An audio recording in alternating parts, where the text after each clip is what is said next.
మీ ఘనమైన నామానికి వేలాది స్తుతి స్తోత్రాలు సమర్పిస్తూ ఉన్నాం. మేము మా అపరాధముల చేత చనిపోయిన వాడమై ఉండగా మీ ప్రియకుమారుడు మా రక్షకుడైన క్రీస్తు యేసులో మమ్మల్ని బ్రతికించి దేవా ఈరోజు ఈ రీతిగా నిలబెట్టినందుకు స్తోత్రాలు చెల్లిస్తూ, ఇంకా మేము ఏదో ఒక రకంగా పాపం చేయిచుండగా యేసుక్రీస్తు రక్తము ద్వారా ప్రతి పాపాన్ని కడుగుతున్న విధానాన్ని బట్టి కూడా మీకు స్తోత్రాలు చెల్లిస్తూ, మీ ఆత్మచేత నడిపిస్తూ మీ వాక్యపు వెలుగులో దేవా మమ్మల్ని ఉంచినందుకు మీకు స్తోత్రాలు చెల్లిస్తూ, అప్పుడప్పుడు సాతాను శోధనకు గురై పడ్డా తిరిగి లేస్తూ ముందుకు పరిగెత్తే భాగ్యమే మాకు ఇచ్చినందుకు స్తోత్రాలు చెల్లిస్తున్నాం. అనేక మంది పడి లేవలేని స్థితిలో ఉన్నారు దేవా, పడి లేవడానికి ప్రయత్నిస్తున్న వారు ఉన్నారు. వారందరికీ నీ హస్తాన్ని అందించి నీ కుమారుని రక్తములో మరొక అవకాశం ఇచ్చి నువ్వు కాపాడుతున్న విధానాన్ని బట్టి నీకు స్తోత్రాలు చెల్లిస్తూ, దేవా మా ఈ జీవనయానంలో ఎన్నో ఆటుపోట్లను ఎదుర్కొని నీ మహిమార్థమై దేవా మేము బ్రతకగలిగే భాగ్యం మాకు ఇవ్వమని ప్రార్థన చేస్తూ,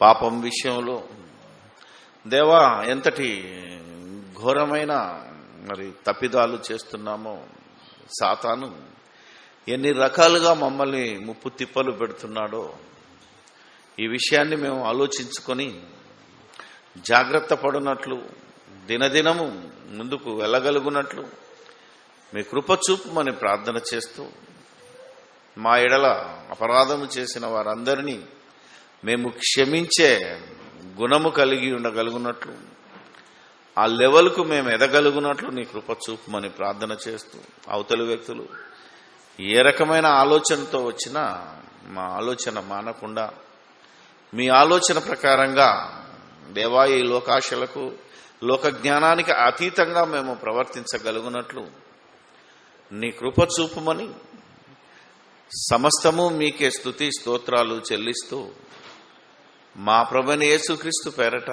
ఈ ప్రార్థన మీకు సమర్పిస్తున్నాము మా పరమ తండ్రి, ఆమేన్. క్రీస్తునందు ప్రియమైన దేవుని సంగమా, దేవుని పిల్లలారా, ప్రభువైన యేసుక్రీస్తు నామములో మరొకసారి మీ అందరికీ నా వందనాలు శుభములు తెలియచేస్తూ, మనందరికీ తండ్రి అయిన దేవునికి యేసుక్రీస్తు ద్వారా పరిశుద్ధాత్మ సహాయముతో వేవేల కృతజ్ఞతాస్తుతులు చెల్లిస్తూ, మన బ్రతుకు కాలంలో మనము దేవుణ్ణి ఎలా స్తుతించాలో, ఎలా సూచిస్తే నిత్యాగ్ని దండనను తప్పించుకొని నిత్య జీవానికి వారసులం అవుతామో ప్రతి వారము ప్రతి మీటింగ్లోనూ ప్రతి సెమినార్లోనూ నేర్చుకుంటూ ఉన్నాం.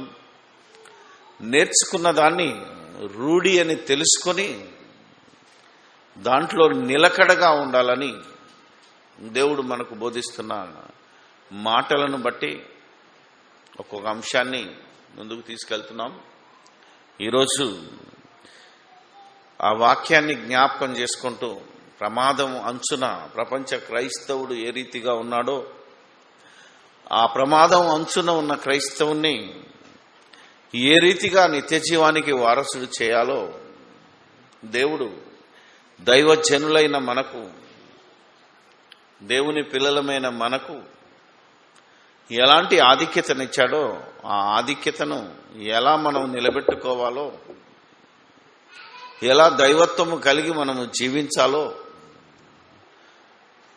ఒక దైవజనుణ్ణి ఉద్దేశంగా తీసుకొని మనందరినీ ఎలా హెచ్చరిస్తూ మన కోసం ప్రార్థన చేస్తున్నాడో భక్తుడు పరిశుద్ధాత్మ ప్రేరణతో సిలువ వేయబడిన క్రీస్తును ప్రకటించిన పౌలు మనందరినీ హెచ్చరించిన మాట 2 తిమోతికి రాసిన 2వ పత్రిక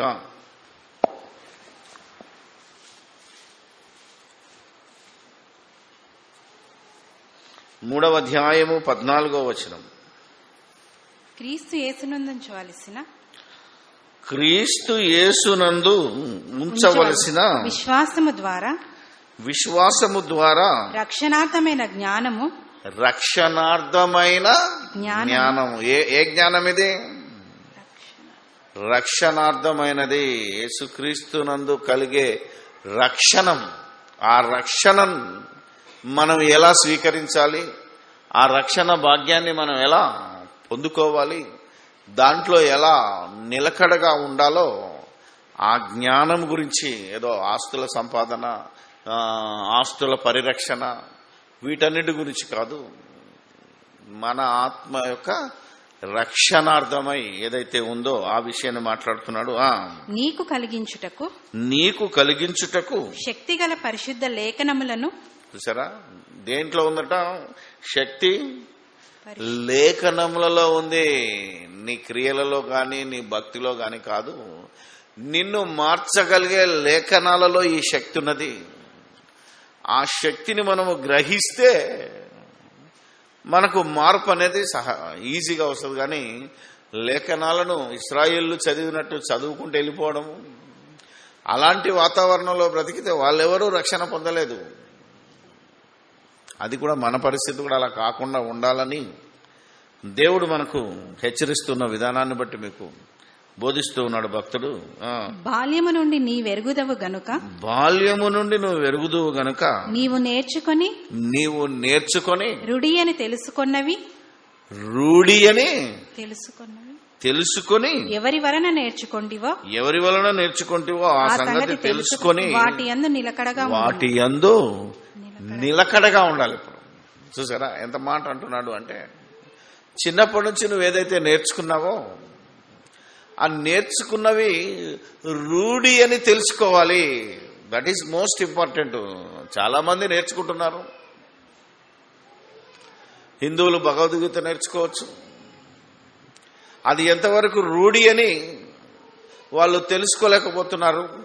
కొందరు ముస్లిమ్స్ ఖురాన్ నేర్చుకుంటున్నారు, అందులో చెప్పబడినది ఎంతవరకు వాస్తవము అని, రూఢి అని, ఇట్ ఈస్ ప్రాక్టికల్ గా ఎంతవరకు అప్లై అవుతుంది, మాటలకు కానీ తర్కానికి కానీ మానవ జ్ఞానానికి ఎక్కడైనా తప్పుకు దొరుకుతుందా అని ఆలోచించి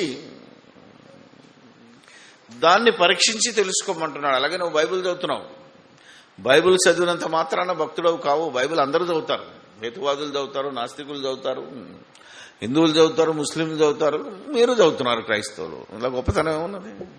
చదివే అన్ని గ్రంథాలు చదువుతాం మనం. కానీ ఏది చదివినా నువ్వు నేర్చుకున్న దాంట్లో ఎంతవరకు వాస్తవం ఉంది, అది రూఢి అని తెలుసుకొని దాని యందు నిలకడగా ఉండు. ఒకసారి నీకు అది రూఢి అని తెలిసిందనుకో, అంటే అది కరెక్ట్, అన్ని విధాల పరీక్షకు గురై అన్ని ప్రశ్నలకు గురై అది నిలబడిందనుకో, అప్పుడు దాంట్లో నిలకడగా ఉండాలి.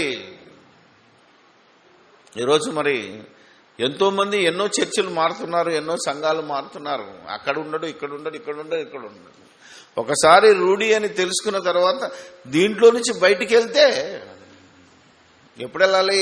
ఇంతకంటే గొప్పది, ఇంతకంటే రూఢి అని తెలుసుకునేది, దీనికి మించిన సాక్ష్యము సత్యము నీకు దొరికితే నువ్వు దాంట్లోకి వెళ్తే ప్రయోజనం ఉంది. కానీ దీంట్లో ఉండి దాంట్లో ఏముందో తెలుసుకొని ఇంకా కిందికి పడిపోతానంటే మనం ఏం చేయలేం.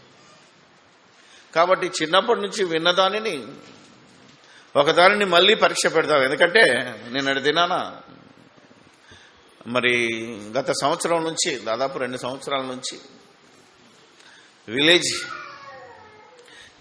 ఏదైతే పల్లెటూర్లకు సువార్త అందలేదు అని చాలా మంది చెప్పుకుంటూ మరి విదేశాల నుంచి డబ్బు తీసుకొచ్చి, అవునా కదా, ఇక్కడే సిటీలో సెటిల్ అయిపోయి ఈ రకంగా ఎవరైతే నిలబడుతున్నారో మన సొంత ఖర్చులు పెట్టుకొని ఈ పల్లెటూళ్ళకి వెళ్ళి, పల్లెటూళ్ళలో ఆల్రెడీ పాస్టర్స్ ఉన్నారు, ఉన్నా వాళ్ళు ఏ రకమైన బోధలో ఉన్నారు, ఏ రకమైన బోధలో వారిని పెంచుతున్నారు అని ప్రతి మండలం తిరుగుతున్నాం.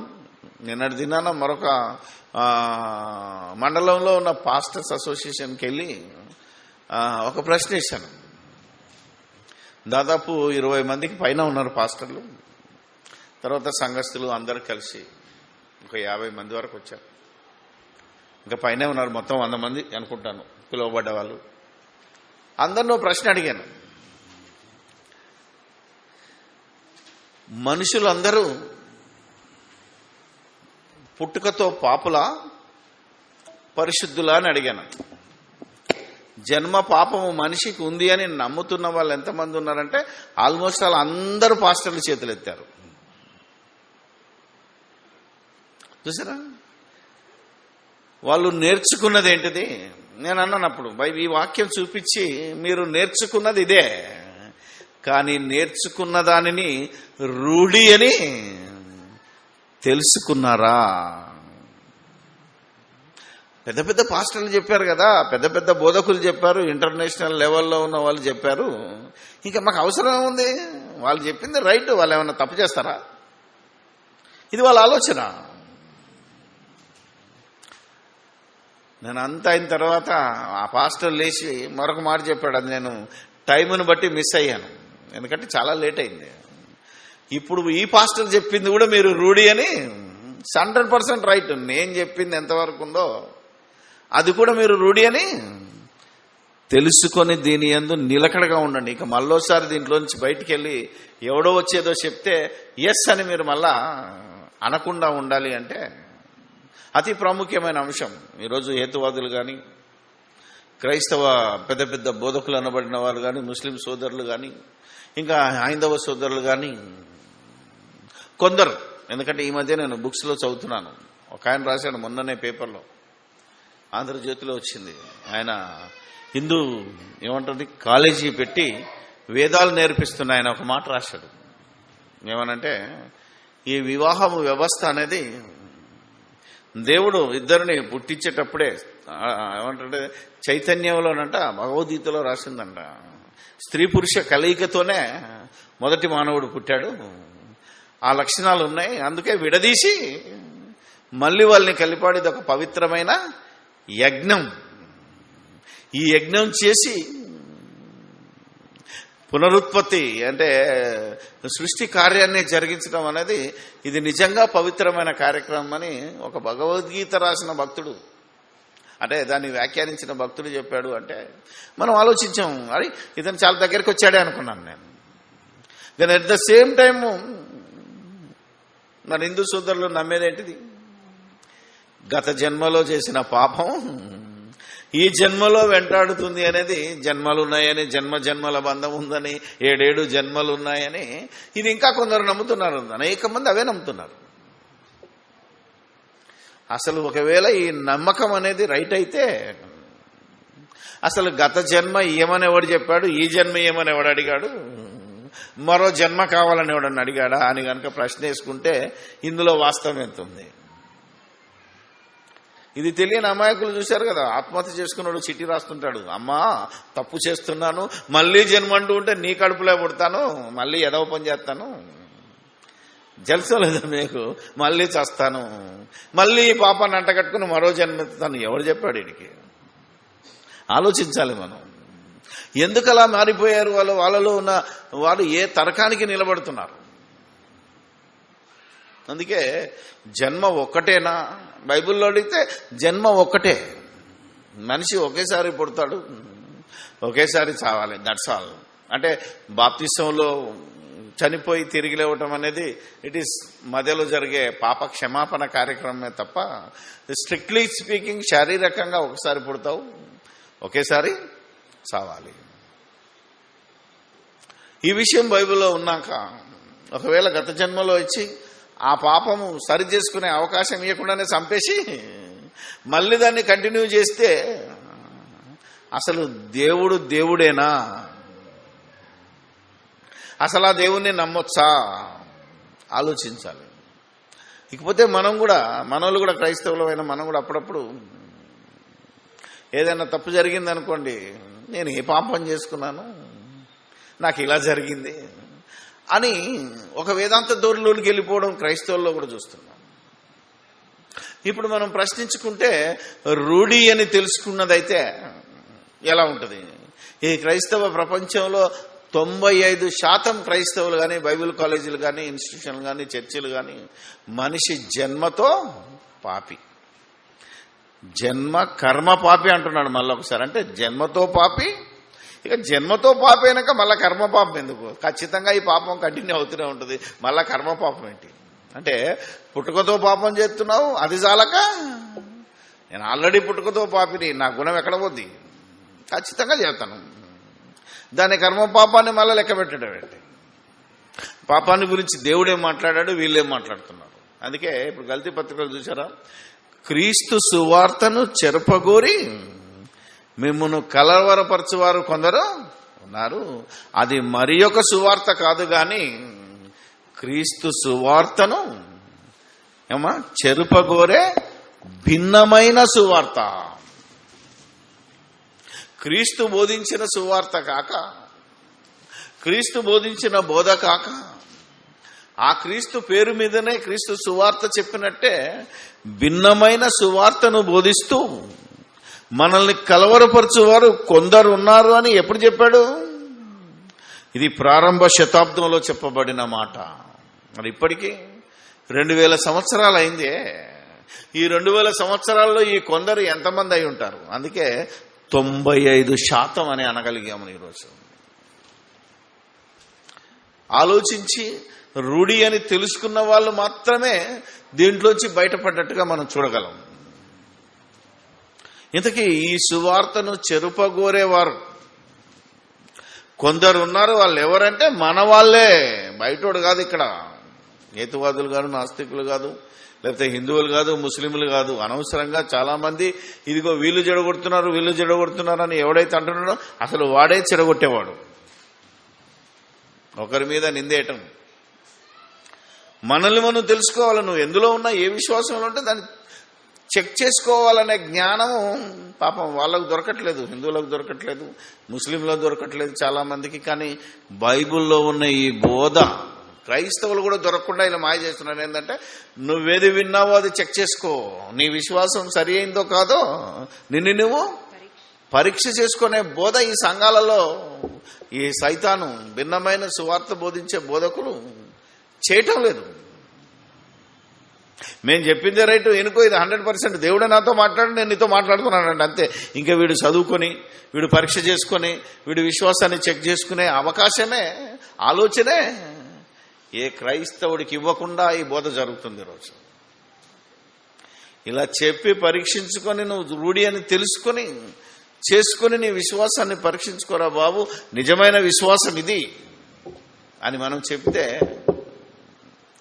దీన్ని అర్థం చేసుకుని గ్రహించే వాళ్ళు కొద్ది మందే అవుతున్నారు తప్ప, ఈ కొద్ది మంది కొన్ని రోజులకు అనేక మంది కావాలి. ఎందుకంటే కొందరు ఉన్నారు, ఆ కొందరు అందరూ లెవెల్కి ఎదగాలి అంటే మనం ఈ పని చేయాలి. మనకి ఇవ్వబడిన బాధ్యత ఇది. ఈ రోజు కాకపోతే మెల్లమెల్లగా అది అభివృద్ధి చెందుతుంది. కాబట్టి దేవుని ప్రేమైన మనం ఆలోచించాలి ఈరోజు. ఇప్పుడు క్రీస్తు బోధ ఏం చేసింది ఒకసారి మనం ఆలోచిస్తే, క్రీస్తు బోధన గురించి మనం ఆలోచించగలిగితే, యేసుక్రీస్తు ఆయన బోధ ఏం చేశాడు? నిన్న అడిగాను, అక్కడ అందరు పాస్టర్లు ఉన్నారు. ఒక చిన్న బాబును మరి నిలబెట్టి, అంటే ఉన్నదా పాప, అడిగాను. ఈ చిన్న పిల్లోడు 2 సంవత్సరాల పిల్లోడు చనిపోయాడు అనుకో, ఏదో ఒక రోగం వచ్చి, ఏదో ఒక లోపంతో, లేదా దేవుడు పిలిచినాడు, టైం అయిపోయింది, వెళ్ళిపోయినాడు అనుకో. ఇతడు చనిపోతే ఎక్కడికి వెళ్తాడని అడిగాను. ఆలోచించండి. ఇప్పుడు తక్కువనే వాళ్ళు ఏం చెప్పాలో బిత్తరపోయారు. చాలా మంది ఏమన్నారు, ఖచ్చితంగా చిన్నపిల్లలు పరలోకానికి పోవాలి సార్ అన్నారు. ఎందుకు చెప్పండి చూద్దాం. లూకాసు వార్త 18వ అధ్యాయము 16-17లో యేసుక్రీస్తు ఏమన్నాడు? చిన్నపిల్లలను నా యొద్దకు, దేవుని రాజ్యము ఇలాంటి వారిదే. ఇది క్రీస్తు సువార్త. ఈ క్రీస్తు సువార్తను గలతీ పత్రిక 1వ అధ్యాయం ఏదైతే 6-9 వచనాల్లో చెప్పబడిందో హెచ్చరిక ముందే చేశాడు. క్రీస్తు బోధించిన బోధను చెరపగోరేవారు మీలో కొందరు ఉన్నారు అనే హెచ్చరికను బట్టి మనిషి జన్మ పాపి అని చెప్పబడుతున్న ఈ బోధను మనము రూఢి అని తెలుసుకోవాలి అంటే పరీక్ష పెడుతున్నాం. ఇప్పుడు మళ్ళీ మన సొంత జ్ఞానం కానీ, ఎవడో రాసిన బుక్ కానీ, ఎవరి సాక్ష్యం, నేను చెప్పింది కూడా కాదు. దేవుడు పరిశుద్ధ ఆత్మచేత వ్రాయించబడిన గ్రంథంలోనే రూఢి అని తెలుసుకోవాలంటే ఆత్మచేత వ్రాయబడిన సంగతులను ఆత్మచేత సరిచూసుకోవాలి. బైబిల్ అంతా పరిశుద్ధాత్మచేత రాయబడింది. మనము కూడా పరిశుద్ధాత్మ సహాయముతో ఈ ఆత్మచేత రాయబడిన లేఖనములను ఒకదానికొకటి సరిపోల్చుకొని సరిచూసుకొని రూఢి అని తెలుసుకోవాలి. పాత నిబంధనలో రాసింది ఎంతవరకు రైటు, కొత్త నిబంధనలో రాసింది ఎంతవరకు రైటు, ఇలా సిలువ వేయబడిన క్రీస్తును బట్టి, సిలువ వేయబడక ముందన క్రీస్తు బోధ ఎలాగుంది, ప్రవక్తల బోధ ఎలాగుందో, ఈ డిస్క్రిమినేషన్ అంటే ఏమన్నా తేడా, ఇందులో ఉన్న మార్పును మనం గమనించి ముందుకెళ్తేనే విశ్వాసం. అప్పుడే మనం విశ్వాసమందు నిలకడగా ఉంటాం. ఈరోజు పెద్ద పెద్ద సంఘాలను, రెవరెండ్లు, బిషప్లు, మరి ఫారెన్ ఫండ్ పొందుతున్న వాళ్ళు, లేకపోతే నేనే ఇంటర్నేషనల్, నా అంత గొప్పోడు లేడన్న వాడు కూడా మనల్ని కదిలించలేకపోతున్నాడు. అంటే మనం ఎంత నిలకడగా ఉన్నామో, ఒకసారి రూఢి అని తెలుసుకున్నాము అంటే దీంట్లో మారే ప్రసక్తే. యేసు దేవుని కుమారుడు అనే విషయంలో మనం రూఢి అని తెలుసుకున్నాం. ఆడెంత పెద్దోడు వచ్చినా, ఎన్ని సంఘాలు వచ్చి మనల్ని ఎన్ని తిట్టినా, ఎన్ని చేసినా, ఎంత బెదిరించినా, మన దగ్గరికి రాకుండా ఎంతమందిని కట్టడి చేసినా మనం నిలబడాలి. ఎందుకంటే ఎవరు వెనకాల దేవుడు ఉంటాడో, ఎవరు వెనకాల దేవుని కుమారుడు ఉంటాడో వాళ్ళకి ఎదురు లేదు. టెంపరీగా దెబ్బలు తినొచ్చు, టెంపరీగా ఇలాంటి నిందలు, అవమానాలు భరించవచ్చు, వ్యతిరేకత రావచ్చు. ఆలోచించాలి. మనం ఒక మాట, ఒక దుర్మార్గుడు నేను తప్పు చేశాను, నన్ను క్షమించమని మన దగ్గరకు వచ్చాడు అనుకో, మనం ఏం చేయాలి అంటే కొందరు క్షమించాలి అన్నాడు, అసలు ఆడు మారాడు, యాక్షన్ చేస్తుండు, మనం ఎందుకు క్షమించాలన్నారు కూడా ఉన్నారు. ఏది చేస్తే బాగుంటుందని మనం డిస్కస్ చేసుకున్నాం. బైబిల్ ఏం చెప్తుంది? ఎంత ఘోర పాపినైనా క్షమించమన్నాడు యేసుక్రీస్తు. తండ్రి వీరేమి చేయుచున్నారో క్షమించు. వారు ఎరిగే చేసినా ఎరగరు గనక చేయమన్నాడు. అంతే, వాడు ఎరగలేదా? యేసుప్రభు మీద ఉమ్మేసినోడికి తెలియదా? ఏసెవడం చెప్పలేదా నేను దేవుని కుమారుడు అని చెప్పినా ఆడేం చేసిన, నువ్వు దేవుని కుమారుడు అని, మనిషి అయ్యుండి నువ్వు దేవుడు అని చెప్పుకుంటున్నాను ఉమ్మేసాడు. తెలుసు అడికి. కానీ తెలియంది ఒకటి ఉంది, లేఖనాలను మేము నెరవేరుస్తున్నాము అనే విషయం వాడికి తెలియదు. ఆలోచించాలి. ఆ విషయంలో మనం ఎలా తర్జన జరిగి ఏది రూఢి అని తెలుసుకుని ఓ వ్యక్తిని క్షమిద్దాం. అతడు మళ్ళా మన వెనకాల వెన్నుపోటు పొడవచ్చు. దానికి దేవుడు మనకు నిలబడే, ఎందుకంటే దేవుని మాటిని మనం క్షమించాము, చేర్చుకుంటున్నాం. మళ్ళా పొడిచాడు అనుకో, ఎవరు కాపాడుతారు? ఖచ్చితంగా దేవుడు ఉంటాడు మన దగ్గర. ఆడి దెబ్బకు మనం నిలబడి అన్నీ మళ్ళీ దెబ్బ కొట్టే పరిస్థితికి మనం వెళ్ళగలిగే స్థితిని తీసుకొస్తాడు. ఎందుకంటే పగ తీర్చుట నా పని, నువ్వెవడు తీర్చుకోవడానికి అన్నాడు. అందుకని ఆ విధంగా మనం నిలకడగా ఆలోచించి ముందుకు వెళ్తున్నాం. దేవుని వాక్యం విషయంలో, దేవుని రాజ్య సువార్త విషయంలో, లోకం విషయంలో, ఆస్తుల విషయంలో, సంపాదన విషయంలో, బిజినెస్ విషయంలో చెప్పట్లేదు. ఇది అక్కడ నువ్వు జాగ్రత్త పడు. అర్థమైందా లేదా? అని నువ్వు ఆస్తిలో వాటా ఇవ్వాలా, బిజినెస్ లో వాటా ఇవ్వాలా, ఎలాంటి వాడికి ఎలా ఇవ్వాలని నీ బుర్ర ఉపయోగించుకోవాలా. ఇక్కడ దేవుని పనికిరాదు. ఇది నీ సంపాదన, ఇది నీ లోక జ్ఞానం, ఇది లోక ఆస్తి, లోక ఆలోచన. ఇక్కడ నీ మైండ్ పనిచేయాలా. ఒక పాపిని క్షమించే విషయంలో దేవుని మైండ్ అనుసంధానం అవ్వాలి మనం. దేవుడు చెప్పాడు కదా, ఆడు చాలా మంది దగ్గర పార్ట్నర్షిప్ చేసి ముంచాడు, వాడు వచ్చి అన్నా నన్ను క్షమించు అన్నాడు, మళ్ళా నేను క్షమించి పార్ట్నర్షిప్ చేశాను, వాళ్ళు మళ్ళా ముంచుతాడు అనుకుంటే అందరూ కలవద్దంట. జాగ్రత్త. అలాంటి విషయాన్ని మనం ఆలోచిస్తున్నాం. అందుకే ఇక్కడ యేసుక్రీస్తు చెప్తున్న మాటను మనం గమనిస్తే, చిన్నపిల్లలు పరలోక రాజ్యానికి వారసులు, వాళ్ళు నా యుద్ధకు రానివ్వండి, మీరు ఆటంక. క్రీస్తు ఏమనంటే చిన్న పిల్లలు అంటే పుట్టిన పిల్లలు చనిపోతే ఎక్కడికి వెళ్తారంటే పరలోకానికి వెళ్తారు. అంటే పరలోకానికి వెళ్ళే వాళ్ళు ఎవరు? ఇప్పుడు చెప్పాలి, పరలోకానికి వెళ్ళిన వాళ్ళు చిన్నపిల్లల లాంటి మనస్తత్వం. అంటే పరిశుద్ధులైతేనే పరలోకం వెళ్తారు. That is most important. Basic knowledge ఏంటంటే ఆయన సంకల్పాన్ని మనం కనుక ఆలోచిస్తే కూడా, మీరు క్రీస్తు ద్వారా నా ఎదుట పరిశుద్ధులను నిర్దోషులనై నిలబడాలని దేవుడు జగత్తు పునాది వేయబడక మునిపే నిర్ణయించి ఈ వివాహ వ్యవస్థను ఏర్పాటు చేశాడు. ఎవరు అడక్కముందే ఆదాము నుండి అవ్వను తీశాడు, మళ్ళా వాళ్ళిద్దరిని కలిపాడు. ఫలించు, అభివృద్ధి పొంది, విస్తరించి భూమిని నిండించమని ఆజ్ఞాపించాడు. అంటే భార్యాభర్తలు కలుసుకోవడము పాపం చేయడానిక, పుణ్యం చేయడానిక? ఇప్పుడు చెప్పాలి. భార్యాభర్తలు కలుసుకోవడం అనేది అతి పుణ్య కార్యక్రమం, సృష్టి కార్యక్రమం, దేవుని ఆజ్ఞ, ఆశీర్వాదం. అందుకే నాకు పిల్లలు కావాలి కాబట్టి అవసరమైతే నీ తల్లిని తండ్రిని విడిచి నీ భార్యను హత్తుకోరా అన్నాడు. పక్కోడు భార్యను హత్తుకుంటే అక్రమం, అది దట్ ఈస్ డిఫరెంట్ కేస్. ఆలోచించాలి. దాని గురించి మాట్లాడలేం మనం. ఎప్పుడైతే నువ్వు నా విషయంలో నువ్వు కార్యక్రమం చేస్తున్నావో, అందుకే పాస్టర్లను అడిగాను, పెళ్లి కార్డు మీద మీరు ఏం రాస్తారని. పరిశుద్ధ వివాహ మహోత్సవం అంటే పెళ్లి కార్డు దగ్గర ప్రార్థన, బట్టలు కొన్న దగ్గర ప్రార్థన, ఏమ్మా పెళ్లి చేసేటప్పుడు అన్నిట్లా ప్రార్థనే, ఆఖరికి తాళిగట్టే దగ్గర ప్రార్థనే, ఆశీర్వాద ప్రార్థన. ఇంత చేసి పంపడానికి పాపం చేయడానిక? అది పుణ్యకార్యం. వివాహము దేవుని వలన కలిగిన కార్యం. ఏ మనిషి నిర్ణయించింది కాదు, పాస్టర్ నిర్ణయించింది కాదు, మన దగ్గర ఉండే ఆయన ఇమాం నిర్ణయించేది కాదు, లేకపోతే ఒక పూజారి నిర్ణయించింది కాదు. ఇది దేవుడు నిర్ణయించిన కార్యక్రమం కనుక ఇలా. ఇంకా మీకు సూపర్ థియరీ చెప్పారంటే పాత నిబంధనలకు వెళ్తే బుర్ర పాడైపోద్ది. ఎందుకంటే మళ్ళా మీరు అది చెప్పి వాళ్ళు చెడగొట్టకండి అంటున్నారు. ఆలోచించాలి మనం. అసలు ఒక స్త్రీ పురుషుడు కలుసుకుంటే ఖచ్చితంగా పిల్లలు పుడతారు, అంతే. అది వావి వరుసలు భవబంధాలు అనేది ఇట్ ఈస్ ఇంపార్టెంట్ కాదు ఎప్పటికీ, ఇప్పటికి కూడా. ఎంతోమంది మరి అక్రమంగా అంటే అన్న చెల్లెలు, పిన్ని వరుసలు, అత్త వరుసలు చాలా చాలా చేసుకొని పెళ్లి చేసుకుంటలేరా? అలా పిల్లలు పుడతలేరా? నేనత్తన చేసుకున్న వాళ్ళు లేరా? ఆ వరుస ఇప్పటికుంది, అక్క కూతుర్ని చేసుకున్న వాళ్ళు లేడా? అవునా కదా? ఎంతమంది లేరు? వాళ్ళకి పిల్లలు పుడతలేరా? ఆలోచించాలి.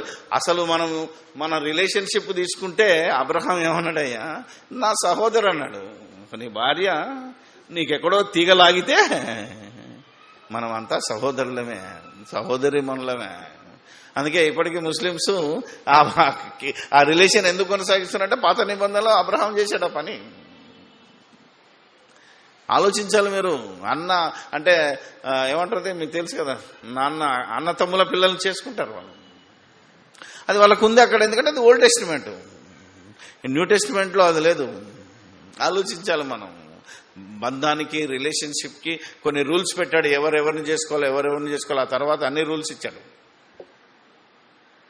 అందుకని ఇవన్నీ దేవుడు చెప్పాడు. ఎప్పుడు చెప్పాడు, ఎక్కడ చెప్పాడు అనే ఆ క్రీస్తుకు ప్రవక్తల బోధకు తేడాను గమనించకపోతే కష్టం.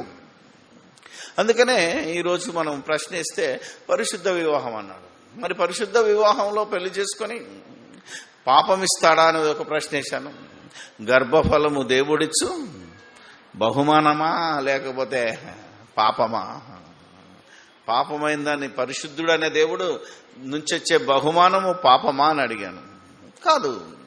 ఇలా రివర్స్ క్వశ్చన్ వేసినప్పుడు అవును కదా అన్నారు. పాజిటివ్గా చెప్తే, ప్రసంగంలో చెప్తే ఎవడు వెళ్ళేని దశ. నిన్న రివర్స్ వేశాను, ముందు ప్రశ్నలు వేశాను. ఇన్ని ప్రశ్నలు ఉన్నాయి, దీనికి సమాధానం చెప్పండి కదా. ఎన్ని ప్రశ్నలు? పెళ్లి పరిశుద్ధమైనదా? అసలు వివాహాన్ని వ్యవస్థను ఎవరు ఏర్పరిచాడు? చిన్నపిల్లలు సస్తే ఎక్కడికి వెళ్తారు? అవునా కదా? మీరు ఆలోచించగలిగితే ఇవన్నీ వివాహము ఘనమైనది అన్నాడు. ఎందుకు ఇదా?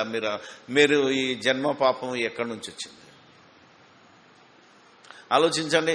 ఈ క్రైస్తవ ప్రపంచంలో 95% ఇప్పటికీ నేను జన్మ పాపం ఉందని బుక్ రాశాను.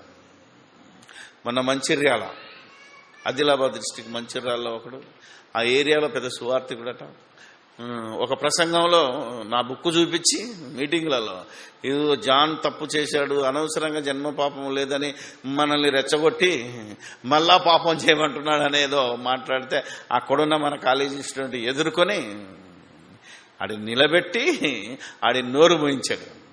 ఆడు తెలియక నాకు 3 లెటర్స్ రాశాడు రిజిస్టర్ పోస్ట్, నువ్వు నాతో వాదించడానికి రా, నేను జన్మ పాపం ఉంది అని రుజువు చేస్తానన్నాడు.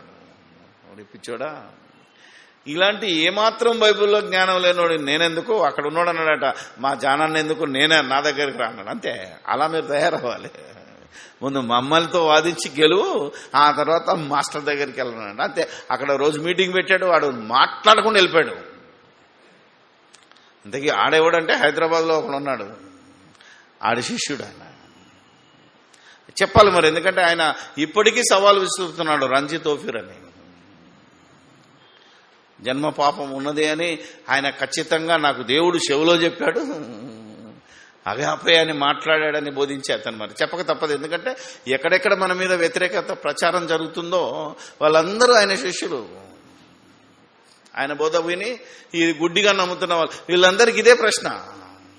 ఇన్ని ప్రశ్నలు ఇద్దాం, ఆలోచించండి. ఒకవేళ మనిషే జన్మ పాపి అనుకుంటే ఆదాము మనిషా కాదా, అవ్వ మనిషా కాదా? మరి ఆదాము అవ్వలు పుట్టుకతో పాపులా అని అడిగాను. ఆదాము పుట్టుకతో పాపి కాదు, అవ్వ పుట్టుకతో పాపి కాదు. ఎప్పుడు పాపులయ్యారు? ఆజ్ఞ అతిక్రమించి పాపులయ్యారు. అంటే కర్మతో పాపులు, పని చేసి క్రియ చేసి పాపులయ్యారు ఆదాము అవ్వలు. మరి ఆలోచిద్దాం. ఇంకా ఆఖరికి యేసుక్రీస్తు దగ్గరికి వచ్చాము, ఎందుకంటే రావాలి తప్పదు. యేసుక్రీస్తు ఎవరు? మనుష్య కుమారుడు. యేసుక్రీస్తు నరుడని కూడా భాషింది బైబిల్లో. ఏమా ఉండాలేదా? దేవునికి నరులకి మధ్యవర్తి ఒక్కడే ఆయన, యేసుక్రీస్తును నరుడు. మరి యేసుక్రీస్తు నరుడైనప్పుడు యేసుక్రీస్తు కూడా జన్మతో పాపి కావాలి కదా అని అడిగి, అదే అలా కాదంటాడు మళ్ళీ. అంటే రూల్ మారిందా మనిషిని బట్టి? ఎట్లా అవుతుంది? ఆయన మనిషే, భూమి మీద బతకడం. మనలాంటి రక్త మాంసములలో పాలివాయాడని ఉన్నది. ఆయన దేవదూతల స్వభావం ఎంత మాత్రమో ధరించుకోకుండా అబ్రహాము సంతాన స్వభావాన్నే ధరించుకున్నాడని బైబిల్లో రాసింది. ఇంకా మీరు చూపిస్తే వండర్ఫుల్ ఏంటంటే, రోమపత్రిక 8వ అధ్యాయం 4వ వచనం చూస్తే, ఆయన ఈ లోకానికి వచ్చింది ఈ పాప శరీరాన్ని ధరించుకొని ఈ శరీరంలో ఉన్న పాపానికి శిక్ష విధించాడు. అంటే ఆయన శరీరంలో పాపం ఉన్నది మనుషుల నుంచి. ఎందుకంటే మరియమ్మ నుంచి వచ్చింది శరీరం. మరియమ్మ ఎవరు? దేవుని దృష్టికి పాపము చేయకుండా ఉన్నది, కానీ ఆమె శరీరంలో ఉన్న గుణగణాలన్నీ ఎవరికి వచ్చాయి? యేసు. ఎందుకంటే రక్తం మాంసంలో పంచిచ్చింది ఆమె. ఆలోచించండి, ఆమెదే క్యారెక్టర్ వస్తుంది. నేను ఒక డిస్కషన్ వచ్చింది, మేము కారులో వెళ్తున్నప్పుడు. ఈ మధ్య సరోగసి అని గర్భాన్ని అద్దెకిచ్చే వాళ్ళు తయారయ్యారు. ఫారెన్లో ఉంది, చాలా కాస్ట్లీ. ఇండియాకి వస్తున్నారు, దానికి చట్టాలు చేస్తున్నారు. సరోగసి అంటే గర్భాన్ని అద్దెకించడం అంటే, ఒకవేళ ఒక స్త్రీ గర్భసంచి బాగలేకపోతే, పిల్లలు పెంచలేకపోతే, ఆ స్త్రీ అండంలో నుంచి తీసి పురుషుని కణాన్ని తీసి ఫెర్టిలిటీ అంటే టెస్ట్ ట్యూబ్లో తయారు చేసి, ఈ పిండము ల్యాబ్లో పెరగదు, నువ్వు ఎంత జ్ఞానాన్ని పెంచినా మళ్ళీ తల్లి గర్భం కావాలి గనక పెళ్లి అయిన వాళ్ళు కావచ్చు, పెళ్లి కాని వాళ్ళు కావచ్చు, వేరే వాళ్ళు అద్దెకిస్తారు గర్భానికి. అలా 9 నెలలు మోసినప్పుడు వాళ్ళ ఖర్చు అంతా భరిస్తారు వాళ్ళు. ఆ తర్వాత అలా గర్భాన్ని మోసినందుకు 2 లక్షలు, 3 లక్షలు, 5 లక్షలు అద్దె చెల్లించి బిడ్డ పుట్టగానే వాళ్ళు తీసుకొని వెళ్ళిపోతారు. ఎందుకు? ఆ బిడ్డ ఎవరికి సొంతం? వాళ్ళ అమ్మా నాన్నలే. ఎందుకంటే ఈమె కేవలం గర్భాన్ని ఇళ్ళ దెక్కిచ్చినట్టు కడప దెక్కిచ్చింది అంతే. మరి గుణగణాలు ఎవరికి వస్తాయి? వంశం ఎవరికి వస్తుంది? అలా తండ్రిదే వస్తుంది, ఆ తల్లిదే వస్తుంది. ఏ తల్లి అయితే లో నుంచి అండములు విడుదలైందో ఆ తల్లి గుణమే వస్తుంది, ఈ తండ్రి గుణమే వస్తుంది. కానీ అది వాళ్ళకి సంబంధించిన బిడ్డే. ఎందుకు చెప్పానది? అబ్రహాము సంతాన స్వభావం ధరించుకున్నాడు అంటే, మరి యేసు ప్రభు కూడా మరియమ్మ ధర్మశాస్త్ర క్రియల వల్ల ఏ శరీరము కూడా, ఏ ఇశ్రాయేలుడు నీతిమంతుడు కాలేదని బైబిల్లో రాసింది. మరి మరియమ్మ కూడా ఇశ్రాయేలు రాలే. వాళ్ళు ఇశ్రాయేలులే. మరి ఆమెలో కూడా స్వభావం ఉన్నది. ఆ స్వభావం ఉన్న శరీరంతోనే యేసుక్రీస్తు ఆయన పాపికాడు. చేయనందుకు పాప, ఆయన పుట్టుకతో పరిశుద్ధుడు. ఆ నరుడు పరిశుద్ధుడైనప్పుడు ఈ నరుడు ఎందుకు కాడు? ఆయనకొక రూలు నీకొక రూలు పెడితే దేవుడు అన్యాయస్తుడు. ఆ మనిషిని, ఆ దేవుని మనం నమ్మకూడదు. ఆదాంకు ఒక రూలు, అవ్వకొక రూలు ఇచ్చి, అవునా కదా? మనం ఆలోచించాలి. నరులందరూ పాపులన్న డైలాగ్ పెట్టినప్పుడు ఈ నరులు కూడా పాపులు అవ్వాలంటే కాదంటున్నాడు. బైబిలే సాక్ష్యం. కాబట్టి నరుడెవడు పుట్టుకతో పాపి కాడు. మరి ఎప్పుడు పాపి? పాపము చేసి, అదే రోమపత్రికలో ఏమంటున్నాడంటే, రోమపత్రిక 3వ అధ్యాయం 23వ వచనంలో ఏమున్నదంటే, మనుషులందరూ ఏ భేదమును లేదు, ఏ భేదము లేదు, అందరూ పాపము చేసి దేవుడు అనుగ్రహించు మహిమను పొందలేకపోతున్నట్టే. పాపము చేస్తే పాపివి, పాపము చెయ్యని వాడు పాపి కాడు. చిన్నపిల్లలకు పాపం తెలియదు. ఆ పిల్లడు ఉన్నాడు, అడిగి దేవుడు తెలియదు. దేవుడిని చప్పట్లు కొట్టమని దేవుడు చప్పట్లు కొడతాడు. అనే కదా మన పిల్లలు ఏమంటారు, ప్రశ్నలాడడానికి వాడు చేతి తెస్తాడు. ఆయనకి ఏం తెలుసు? అమ్మ వందనాలు చెప్పాలని వందనాలు అంటాడు. ప్రాక్టీస్ అంతే. హల్లెలూయా అనమాట హల్లెలూయా. ఆయనకి హల్లెలూయా అర్థం తెలియదు, అది ఎందుకు చెప్పాలో తెలియదు. ఏదో అనుకుంటున్నారు. ఎప్పుడు తెలుస్తుంది దాని అర్థం? అవునా కదా? మనం ఆలోచించ, మనం ఖుషి అయిపోతుంటాం. అంకుల్ వచ్చిండు ప్రైజ్ వాడు చెప్పగానే ఆడు ఇట్లా పెట్టేస్తాడు. అమ్మ నా కొడుకు వచ్చేసింది అనుకున్నాం. అది వస్తే ఆడికేం తెలుసు? అవునా కదా? మన తృప్తి, మన సంతోషం. ఇలా నేర్పిస్తున్నాం, ఓకే, తర్వాత తెలుస్తుంది. కానీ చిన్నప్పుడు ఏ పాపము ఎరగని వారు ఆలోచించాలి. పాపము చెయ్యని వారు ఉన్నారని బైబిల్ చెప్పింది అంటే ఇక వీళ్ళే. చెయ్యని వారు ఉన్నారు. ఒక మరి ఆదాము అవ్వలు చేయొచ్చు, కానీ వారి గర్భవాసం నుంచి పుట్టినలో ఒక హేబేలు పాపం చేయలేదు. మరి హేబేలు పాపం చేయకుండా ఎలా పరదేశికి వెళ్ళగలిగాడు? అలా నీతిమంతుల జాబితా ఉంది. ఒక నోహావు నీతిమంతుడిగా కనబడ్డాడు దేవుని దృష్టిలో, పాపం చెయ్యని వాడిగా. ఒక యోబుని చూస్తే ఇతడు యథార్థవంతుడును నీతిమంతుడని దేవుడే సాక్ష్యం ఇచ్చాడు. ఒక కొర్నేలియస్, ఇతడు ఇశ్రాయేలు కాదు అన్యుడు, అతడు నీతిమంతుడు భక్తిపరుడని దేవుడే వాక్యం చెప్పాడు. అలాంటివాడైనా యేసుక్రీస్తు నమ్మాలి. నువ్వు బయట భక్తిపరుడు కావచ్చు, నీతిమంతుడు కావచ్చు, ఏ పాపం చేయకుండా ఉండొచ్చు, కానీ నువ్వు దేవుని నమ్మకపోవడమే నీ అన్యాయం. యేసుక్రీస్తు దేవుని కుమారుడని విశ్వసించకపోతేనే అది నీతి కాదు అనే బైబిల్లో మాటను బట్టి ఆయన యేసుక్రీస్తు ఆ పేతురును పిలిపించి, దేవుడు నీకేం చెప్పాడో నాకు చెప్పన్నాడు కొర్నేలియస్. ఎప్పుడైతే పేతురు ప్రసంగం విన్నాడో మారుమనసు పొందాడు, యేసుక్రీస్తు దేవుని కుమారుడని అంగీకరించాడు. అతడు ఇంకా దేవుని దృష్టిలో నీతిమంతుడుగా మారాడు. ఇన్ని ప్రశ్నలు వేసుకుంటే ఎవ్వరు కూడా పుట్టుకతో పాపి కారు. అసలు ఏ మనిషికి జన్మ పాపం అనేది లేదు అని ఇంత చక్కగా బైబిల్ ఇన్ని వాక్యాలుంటే మరి జన్మతో పాపి అని ఎవడు చెప్పాడు వీళ్ళకి? ఎలా వచ్చింది అంటే ఏ ప్రసంగికం చూసినా, ఏ బుక్ చూసినా కీర్తనల గ్రంథమే ఆడికి ఆధారం. ఎందుకంటే అది దావీదు బోధ, ప్రవక్తల బోధ.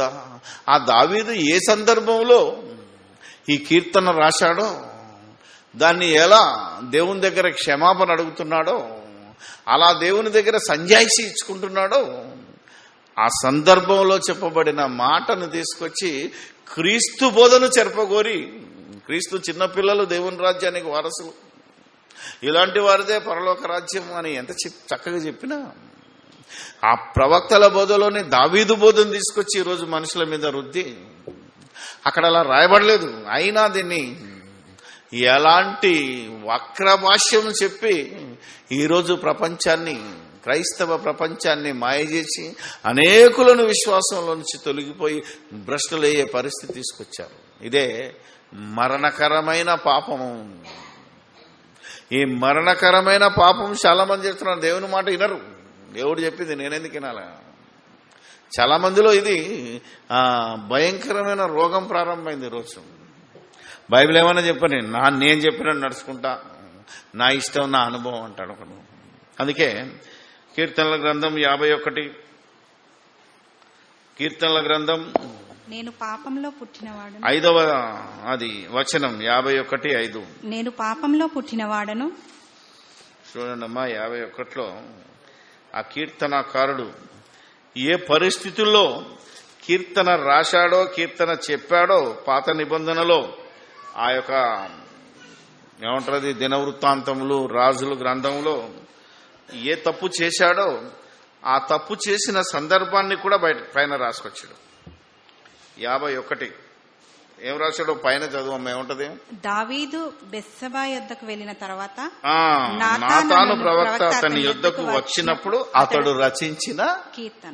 ఎందుకు రాశారనుకుంటారు? పాత నిబంధనలో దావీదు తప్పు చేస్తాడు. ఒక సైన్యాధిపతి యొక్క భార్య మీద మోహించి వాడిని చంపేసి ఆమెను తీసుకొచ్చి తాను భార్యగా ఉంచుకుంటాడు. తప్పు చేశాడు. అప్పుడు వెంటనే నాతాను ప్రవక్త వచ్చి నీవు చాలా తప్పు చేశావు అని ఆ తప్పుకి శిక్ష కుమారుని చంపేస్తానంటాడు. ఆలోచించండి. చచ్చిపోతాడు కూడా కుమారుడు, నో ప్రాబ్లం, శిక్ష ఎమ్మడే ఉంటుంది. ఆ పరిస్థితిలో దావీదు కీర్తన రాసి ఏమంటున్నాడంటే 51లో నేను పాపంలో పుట్టినవాడను. చూద్దాం, 1 నుంచి చదువమ్మా. 5వ వచనం గ్యారంటీ. దేవా నీ కృప చొప్పున నన్ను కరుణింపుము, నీ వాత్సల్య బాహుల్యము చొప్పున నా అతిక్రమములను క్షమాపణ అడుగుతున్నాడు. నా దోషము పోవునట్లు నన్ను బాగుగా కడుగుము, నా పాపము పోవునట్లు నన్ను పవిత్రపరచుము. అంటే నేను పాపం చేశాను, అతను కూడా తెలుసు చేసింది పాపమని. ఆయన వచ్చినప్పుడు హెచ్చరించాడు. దాన్ని గట్టి దేవుని క్షమాపణ అడుగుతూ ఇక తను తాను ఎలా దేవునికి సంజాయిషి ఇచ్చుకుంటున్నాడు. నా అతిక్రమములు నాకు తెలిసేయున్నవి, నా పాపం ఎల్లప్పుడూ నా ఎదుటనే ఉన్నది. నీకు కేవలము నీకే విరోధముగా నేను పాపం చేసి ఉన్నాను, నా దృష్టి ఎదుట నేను చెడుతనము చేసి ఉన్నాను. కావున ఆజ్ఞ ఇచ్చినప్పుడు నీవు నీతిమంతుడుగా అగుపడదువు, తీర్పు తీర్చినప్పుడు నిర్మలుడుగా అగుపడదు. వచ్చేసాడు, ఎదిరించాడు. అంటే ఒక నాతాను చెప్పగానే నీదే రైట్ నాయనా, నాదే తప్పు, నువ్వు నిర్మలుడవు, నువ్వు నీతిమంతుడవు, నేను పాపిని. ఎందుకు చేయాల్సి వచ్చింది పాపము? ఇప్పుడు చెప్తున్నాడు 5వ వచనం, నేను పాపములో పుట్టినవాడను, పాపములోనే నా తల్లి నన్ను గర్భము ధరించెను. నీవు అంతరంగంలో సత్యము కోరుచున్నావు, అంతర్యము నాకు జ్ఞానము తెలియజేయనట్లు నేను పవిత్రుడనగునట్లు నా పాపమును పరిహరింపుము, హిమము కంటేను నేను తెల్లగా నుండునట్లు నన్ను కడుగుము. It's wonderful word. ఇప్పుడు చెప్పండి, ఏ వాక్యం అయితే ఈ యొక్క భక్తులు పెద్ద పెద్ద సంఘాలు కట్టి నాకు 60 సంఘాలు ఉన్నాయి, నాకు 600 సంఘాలు ఉన్నాయి, నాకు ఆంధ్రప్రదేశ్ అంతా సంఘాలు ఉన్నాయి అని చెప్పుకుంటూ ఊరేగుతున్న భక్తులు ఏ వాక్య ఆధారముతో ఈరోజు మనిషి జన్మ పాపం అంటున్నారంటే ఇదొకటే మాట. ఈ ఒక్క మాట రైటా? దీన్ని విశ్లేషిద్దాం మనం. లేదా మనం ఇంతకుముందు చూసుకున్న మాటలన్నీ రైటా? ఈయన ఇక్కడ అన్నాడా? ఈయన ఇక్కడ అన్నదాన్ని ఏమనుకున్నారంటే నేను పాపముతో పుట్టాను అన్నాడు అని అర్థం చేసుకున్నారు. పాపములో పుట్టడం వేరు, పాపముతో పుట్టడం వేరు. ఎవరు పాపముతో పుట్టానని అనలేదు ఈయన. నేను పాపములో పుట్టాను, పాపముల్లోనే నా తల్లి నన్ను గర్భము ధరించెను అనే మాట ఉన్నది. దీనికి నూతన నిబంధనలో ఒక మాట చెప్పాడు. రోమీయులకు రాసిన పత్రికలో 5వ అధ్యాయంలో, రోమీయులకు రాసిన పత్రిక, ఎందుకంటే సిలువ బోధ, క్రీస్తు బోధ, ఇదాన్ని ఆలోచించే శక్తి లేదు. దైవజనుడు పూర్ణముగా సన్నద్ధుడై ప్రతి సత్కార్యం అంటే వాక్య విషయమైన కార్యములను పరిశోధించి రూఢి అని తెలుసుకోవాలంటే నీకు ఈ వాక్యం గుర్తుండాలి. పాపముల్లో అని ఎందుకు అన్నాడు, పాపముతో అని దావీదు ఎందుకు అనలేదు? ఎందుకంటే వాళ్ళ అమ్మ పాపం చేసి కనలేదు, వాళ్ళ అయ్యతోనే కాపురం చేసిందని మనకు అర్థమైపోతుంది. కాబట్టి వేరేదైతే పాపము, మా అమ్మ పాపం చేసింది, మా అయ్య పాపం చేసినందుకు నేను పుట్టాను అని కూడా అనలేదు. ఏమన్నాడో మనం ఆలోచిస్తే, రోమీయులకు రాసిన పత్రిక 5వ అధ్యాయము 12వ వచనం, ఇట్లుండగా ఒక మనిషిని ద్వారా పాపమును, పాపము ద్వారా మరణమును లోకములో ఎలాగూ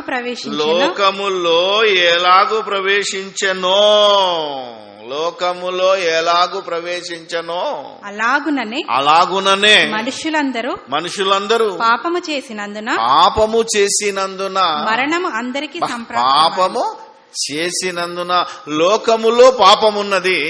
ఆ పాపము లోకములో ఉన్నందున మనుషులు పాపము చేస్తున్నారు.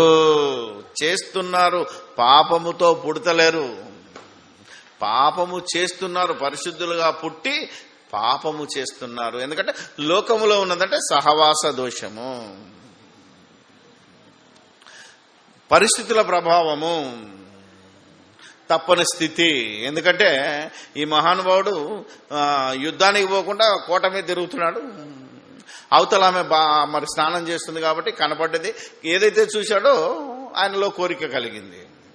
సో ఇది లోక సంబంధంగా ఆయనను రెచ్చగొట్టింది. కాబట్టి లోకములో ఉన్న పాపం వలన నేను రెచ్చిపోయాను అన్నాడు. అంతే, నా తప్పు నన్ను కడుగుమన్నాడు. అలా కడుగుమన్నప్పుడు చెప్తూ ఏం చేయాలి ఆయన, నా పరిస్థితి ఇది. లోకములో పాపము ఉన్నప్పుడు నా తల్లి నన్ను గర్భము ధరించింది. లోకములో పాపమున్నది, ఆ పాప లోకములో నేనున్నాను గనక, మా అమ్మ గర్భం ధరించింది గనక నేను పాపం చేశాను, నన్ను క్షమించు, దట్స్ ఆల్. లోకములో పాపం అనేదే లేకుండే నేను చేసేవాడినే కాదు. రైట్, మళ్ళా ఇక్కడ సమర్థించుకోవడానికి పాపము లేదు గనక నేను పాపిని కాదు అంటే కుదరదు. పాపం ఉన్నది గనక నేను పాపం చేశాను, నన్ను క్షమించమని ఎంత కరెక్ట్ గా అడిగాడో. కానీ ఈరోజు వీళ్ళేమంటున్నారు, పాపముతో అబ్బా వాళ్ళ అమ్మ పాపం చేసి కన్నది అంటే వాళ్ళ అమ్మ వాళ్ళ నాన్నకు పెళ్లి చేసి దేవుడు పాపం చేయమని చెప్పాడా, లేదా గర్భఫలము బహుమానంగా ఇచ్చాడా? ఎంత అర్థం ఉన్న చూడు. పాపములోనే నా తల్లి నన్ను గర్భము ధరించను, పాపము లో పుట్టినవాడను. అంటే లోకములో నేను పుట్టాను, ఆ పుట్టిన లోకంలో పాపం ఉంది. చాలా మంది చెప్తుంటారు కదా, నేను పలానా ఊర్లో పుట్టానా, పలానా ఊరితో పుట్టానా. ఏమండి, నేను మరి మా ఊరు కొలనుపాకలో పుట్టానా, కొలనుపాకతో పుట్టానా? అసలు అక్కడ కూడా కాదే, నేను నా తల్లి గర్భము లో పుట్టాను. చూసారా, ఆలోచించాలి మనం ఎక్కడ పుడతామో. ఎంత బాగుందో మనం ఆలోచించగలిగితే, నా తల్లి నా తండ్రి పాపం చేయలేదు. అందుకే మనల్ని ఎలా పుట్టిస్తున్నాడో ఈయన కొడుకు చెప్తాడు చూడండి. ఎవరు? దావీదు కొడుకే. ఎవరైనా సొలొమోను ఎవరైనా ఇక్కడ మీరు చెప్తే షాక్ అయిపోతారు. ఎవరనుకుంటున్నారు? ఇద్దరు వ్యభిచారులకు పుట్టినోడినా. బెత్షెబా వ్యభిచారం చేసింది లెక్క ప్రకారంగా, ఒక భర్త ఉండగా అందుకే చంపేశారు కాబట్టి ఆమెకు అది వర్తించదు. నిజంగా మాట్లాడితే దావీదే వ్యభిచారి, ఎందుకంటే ఇతడి బీజమే. ఆలోచించాలి. భర్త చనిపోయిన తర్వాత మళ్ళీ పెళ్లి చేసుకోవచ్చు, మరొకరితో కాపురం చేయొచ్చు, అది రైటు, పాత నిబంధనలు రైటు, ఇప్పటికే రైటే. కానీ ఇతడికి ఆల్రెడీ 8 మంది భార్యలు ఉన్నారు. ఎవరికి? దావీదుకు. మళ్ళొకని భార్యను చంపేసి చేసుకున్నాడంటే పాపం చేశాడు ఆయన. చూసారా మీరు ఎలా ఇతడు పాపం చేసినా పుట్టినోడు ఎలాంటి వాడో చెప్తున్నాడు అంటే, మన అమ్మ నాన్న పాపం చేస్తే ఆలు పాపులు, పుట్టినోడికి పాపం ఉండదు, పుట్టినోడు పరిశుద్ధుడే. ఇట్ ఈస్ 100% బైబిల్ బోధ. దీన్ని కాదనేవాడు ఎవడు లేడు, ఉండకూడదు కూడా. ఉన్నాడంటే అది జ్ఞానం లేదు, మూర్ఖుడు అనుకోవాలి. ఎందుకంటే ఆయన చెప్పిన మాటను చూద్దాం. ఎవరు? సొలొమోను చెప్పాడు. ప్రసంగి పక్కనే ఉంటుంది. ప్రసంగి 7వ అధ్యాయం 29. ఇంత బైబిల్ చదవాలి నువ్వు, ఇంత జ్ఞానం ఆలోచించాలి. ఒక బోధ చేయాలి అంటే, బైబిల్ చేతబట్టావు అంటే ఇన్ని రకాల జ్ఞానం నీకు ఉండాలి. అందుకే లేఖనములు ఉన్న శక్తిని నువ్వు ఎరిగి బాల్యం నుండి నేర్చుకున్నా, నువ్వెవడు చెప్పినా విను. కానీ అది రూఢి అని తెలుసుకోవాలి అంటే ఇంత పరిశోధన చేయాలి. 7:29 ఇది ఒకటి మాత్రము నేను కనుగొంటిని. ఇది ఒకటి మాత్రము నేను కనుగొంటిని. ఏలయనగా దేవుడు నరులను యథార్థవంతులనుగా పుట్టించెను గాని వారు వివిధమైన తంత్రములను కల్పించుకున్నారు. పుట్టించినప్పుడు నువ్వు యథార్థవంతుడివే, నువ్వు పుట్టినప్పుడు పరిశుద్ధుడవే, నీతిమంతుడవే, దేవుని పోలిక చొప్పున దేవుని స్వరూపంలో పుట్టావు గనక నువ్వు దేవుడవే. కానీ పెరిగిన తర్వాత వివిధమైన తంత్రములు కల్పించుకొని పాపము చేసి పాపిగా మారుతున్నావు. కాబట్టి చేయకపోతే పాపివి కాదు, చేస్తేనే పాపివి. ఆ చేసిన పాపం తెలుసుకొని నేను పాపినని ఆ పాప క్షమాపణ నిమిత్తం ఒకప్పుడు దావీదు డైరెక్ట్ గా దేవుని దగ్గరికి వెళ్ళాడు. ఇప్పుడు నీ పాప క్షమాపణ నిమిత్తము నువ్వు యేసుక్రీస్తును అంగీకరించి, జస్ట్ కండిషన్ మార్చాడు, యేసుక్రీస్తును అంగీకరించు, దేవుని కుమారుడని, అంతే, దేవుడని కాదు, దేవుని కుమారుడని అంగీకరించు. ఆయన పాపములు, ఆయన రక్తంలో నీ పాపం కడగబడుతుంది అని నీకు ఫ్లెక్సిబిలిటీ ఇచ్చాడు, చాలా ఈజీ వే ఇచ్చాడు. దీన్ని కూడా నేను అంగీకరించినట్టే అది సకల దుర్నీతి పాపమైకు. నువ్వు పాపం తాగకపోవచ్చు, తినకపోవచ్చు, వ్యభిచారం చేయకపోవచ్చు, దొంగతనం చేయకపోవచ్చు, అబద్ధం ఆడకపోవచ్చు, అంతా నీతిమంతునిగా బతకొచ్చు. కానీ యేసు దేవుని కుమారుడని నువ్వు విశ్వసించకపోతే ఇది దుర్నీతి. ఆయన మాటల ప్రకారంగా నడవకపోతే, అంటే మేలైనది చేయనెరిగియు అలాగూ చెయ్యని వానికి, అక్కడ ఉంది యాకోబు పత్రిక, చూద్దాం. ఇప్పుడు మనం డిస్కషన్ చేసుకున్నాం కదా ఇంతకుముందు, ఒక దుర్మార్గుని చేర్చుకోవాలని, ఒక పాపిని చేర్చుకోవాలనే సందర్భంలో మనం ఎన్ని మాటలు మాట్లాడుకున్నామో, ఎప్పుడు పాపం చేస్తున్నామో, ఎలా మనం పాపలం అవుతున్నాం, ఇలా చేయకపోతే మనం మరణకరమైన పాపం చేసిన వాళ్ళం అవుతాం. 5వ అధ్యాయము యాకోబు పత్రిక 4వ అధ్యాయం 17వ వచనం. కాబట్టి మేలైనది చేయనెరిగియో అలాగు చేయని వానికి పాపము. అంటే దేవుని వాక్యము నేను ఒకరిని క్షమించమంటుంది. అంటే ఈ యొక్క రాజ్య సువార్త విషయంలో, దేవుని వాక్యంలో ఐక్యమయ్యే విషయంలో మేలైనది చేయగోరి అంటే అతన్ని క్షమించాలని తెలిసి కూడా నువ్వు క్షమించకపోతే నువ్వెన్ని భక్తి కార్యక్రమాలు నడిపించినా వేస్ట్. కాబట్టి దేవత్వంలో మరి ఒక పాపిని క్షమించడం అనేది మేలైన కార్యక్రమం. అలా చేయకపోతే కూడా పాపం చేసినట్టే. నువ్వు అబద్ధం ఏ రకమైన చేయకపోయినా ఇది చేయకపోతే నువ్వు తప్పు చేసినట్టే అని, ఇలా చేయకుండా చాలా మందిని మనం దూరం చేసుకుంటున్నాం. మన నీతిని బట్టి, దేవుని నీతిని బట్టి కాకుండా అలా మన నీతిని బట్టి మనం ఉన్నామంటే ఇది దుర్నీతి పాపం అవుతుంది. లోకనీతిని ప్రకారంగా కాకుండా ఆలోచించాలి మనకు. ఓకే, ఇదొక వాక్యం అయితే మరొక వాక్యాన్ని చూసి ముగిస్తాను. ఇక యోబు గ్రంథం ఎందుకంటే మరి ఇది రికార్డ్ అవుతుంది. ఈ జన్మ పాపం మీద ఎవరికైతే అనుమానాలు ఉన్నాయో వారందరి దగ్గరికి ఇది పంపబడుతుంది గనక యోబు గ్రంథం ఇంకొక ప్రశ్న తలెత్తుతుంది గనక 14వ అధ్యాయం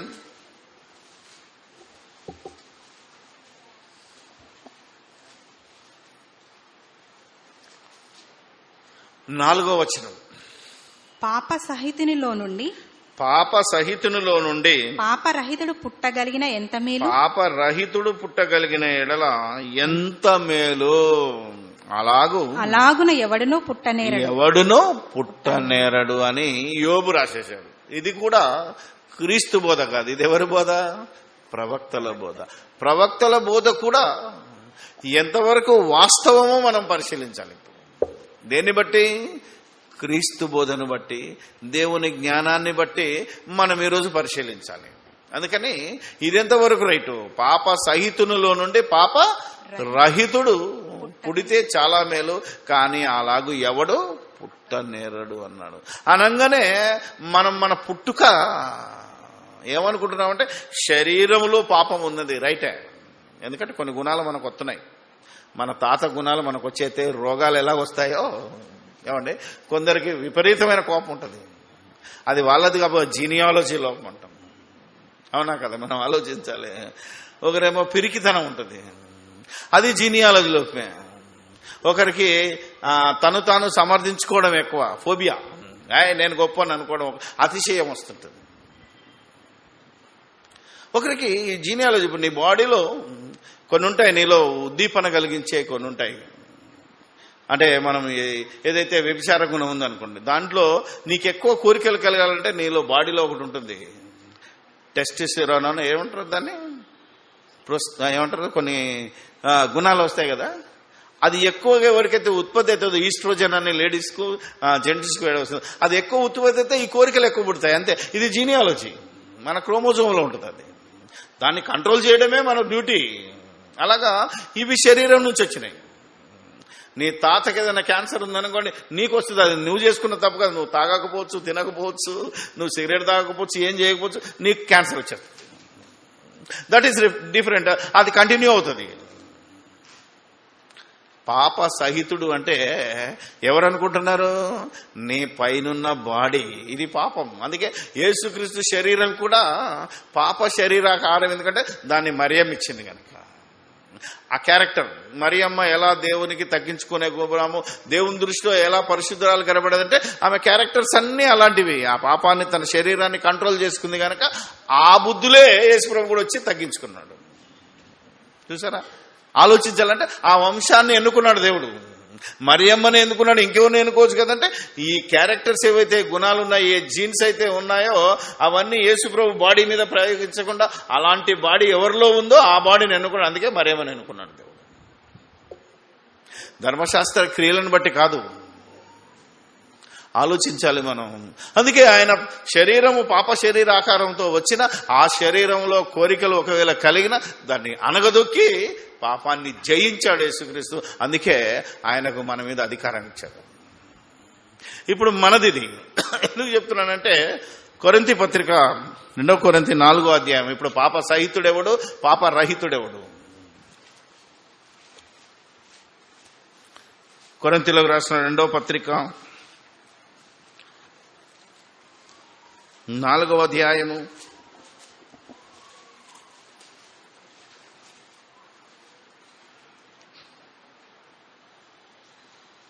16వ వచనం. కావున మేము అధైర్యపడము, మా బాహ్య పురుషుడు కృషించుచున్నను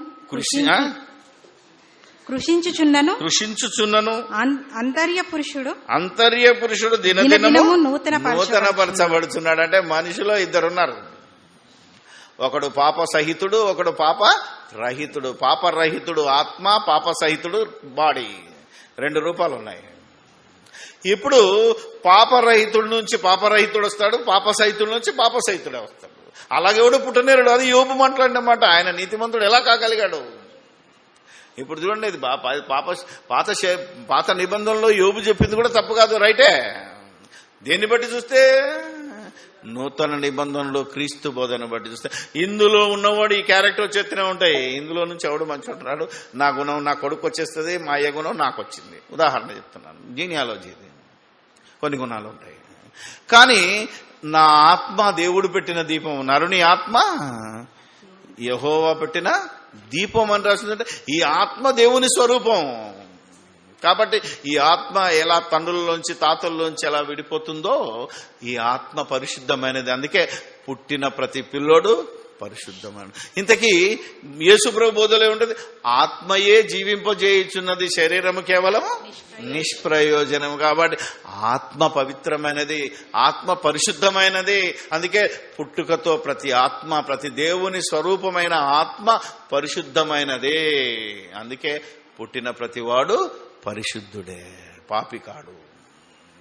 ఇంత తేడా, ఇంత జ్ఞానం ఈరోజు మనం పరిశోధించి మనం విన్నది ఎంతవరకు రైటో ఎంతవరకు రాంగో రూఢి అని తెలుసుకున్నాం మనం. ఇక దీని అందు నిలకడగా ఉండి ఇది నేర్చుకున్న మనం ఎవడు మాట్లాడినా అది తప్పు. మనిషి పుట్టుకతో పాపి కాడు, పుట్టుకతో పరిశుద్ధుడు. ఆత్మ దేవుని స్వరూపం ఆత్మ. ఈ మట్టి బొమ్మ, మట్టిలో నుంచి వచ్చింది శరీరం. ఇది మనం కాదు, మన శరీరం ఇది.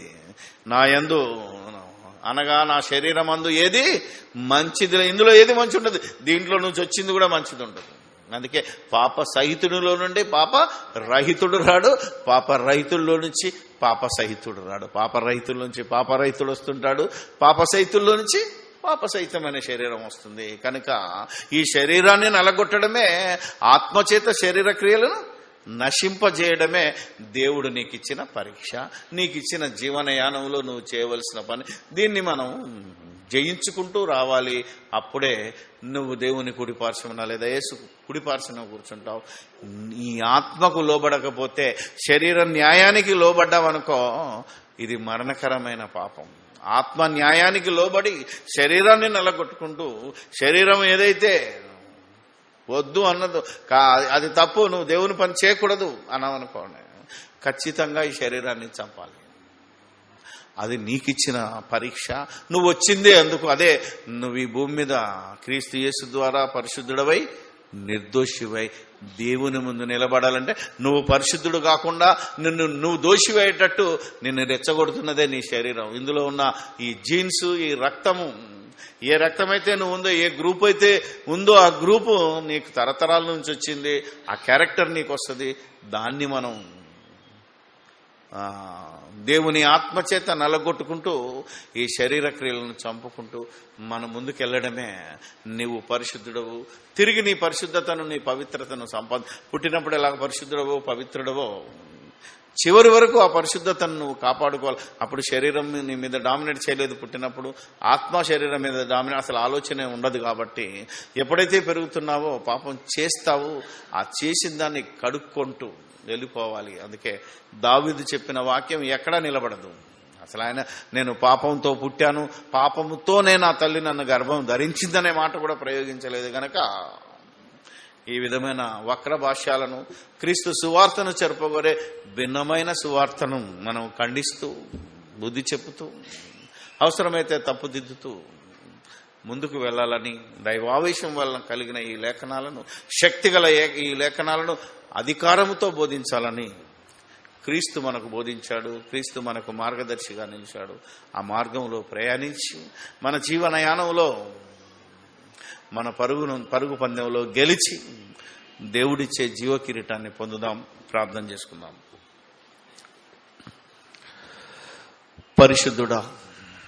పరిశుద్ధుడా, ప్రేమ నమ్మకం కలిగిన మా దేవదేవుడా, మీకు స్తోత్రాలు చెల్లిస్తున్నాం. నీ స్వరూపంలో పుట్టిన మేము, పుట్టినప్పుడు పరిశుద్ధులమేనని మీ ఆత్మను పంచుకొని, మీ ఆత్మను కలిగిన మేము, మీరే అయ్యున్న మేము, దేవా, మా అందరిగా వ్యాపించినది నీవే. కానీ నీ నుంచి విడిపోయిన తర్వాత నిన్ను తండ్రి అని పిలుచుకునే భాగ్యము, నీ సన్నిధికి చేరగలిగే భాగ్యము నీ కుమారుడైన యేసుక్రీస్తు ద్వారా నువ్వు ఇచ్చినందుకు స్తోత్రాలు చెల్లిస్తూ, నీ కుమారుడు ఈ లోకాన్ని, తన శరీరాన్ని ఎలా జయించాడో మేము కూడా మా శరీరాన్ని జయించి, లోకాన్ని జయించి, పాపానికి దూరంగా పారిపోయి ఈ పాప శరీరాకాన్ని మరి గెలిచి మీ కృపలో పాత్రుడయ్యే భాగ్యమే మా అందరికీ ఇవ్వమని భిన్నమైన సువార్తను బోధిస్తూ, క్రీస్తు సువార్తను చెరపగోరి మనుషులందరూ జన్మతోనే పాపులు అని చెప్తున్న బోధను దేవా రాబోయే తరములో మాన్పి, మూర్ఖంగా మాట్లాడుతున్న వారిని ఈ బోధ ద్వారా నోరు ముయించగలిగే భాగ్యము మాకు అనుగ్రహించుమని, మా విశ్వాసాన్ని పరీక్షించుకున్నాం, ఇది రూఢి అని తెలుసుకున్న దాంట్లో నిలకడగా ఉండునట్లు నీ ఆత్మ సహాయం మా అందరికీ అనుగ్రహించమని, మళ్ళీ మేము కలుసుకొని మరో సంగతిని నేర్చుకొని అది రూఢి అని తెలుసుకొని ఆ విశ్వాసంలో నిలకడగా ఉండేంత వరకు మమ్మల్ని అందరినీ మీ చేతికి అప్పగించుకుంటూ మా ప్రభువైన యేసుక్రీస్తు పేరట ఈ ప్రార్థన మీకు సమర్పిస్తున్నాము మా పరమ తండ్రి. ఆమేన్.